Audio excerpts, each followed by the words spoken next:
டியரோட 6 மணிக்கான கெஸ்ஸிங் பார்த்தாலாம். 26ஆம் தேதிக்கான கெஸ்ஸிங்குள்ளே போயிடலாம். ஆல் போர்டில் நமக்கு 8 அதுக்கப்புறம் 9 கிடச்சிருக்கு. ஏ போர்டில் 0 அதுக்கப்புறம் 9 கிடச்சிருக்கு. பி போர்டில் 3 அதுக்கப்புறம் 9 கிடச்சிருக்கு.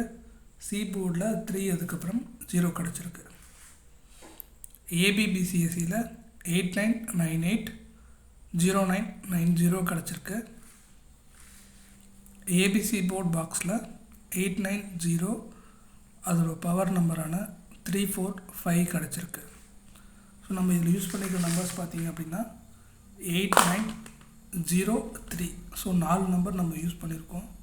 ஸோ அதுலேருந்து உங்களுக்கு நம்பர் வந்துச்சுன்னா ட்ரை பண்ணுங்கள், இல்லைன்னா வேண்டாம். ஸோ மேபி உங்களுக்கு 89 வரலாம், இல்லை 09 வரலாம், இல்லை 39 வரலாம். ஸோ உங்களுக்கு எது வருதோ அதை மட்டும் நீங்கள் ட்ரை பண்ணுங்கள். ஸோ மற்ற நம்பரை நீங்கள் ஸ்கிப் பண்ணிக்கோங்க.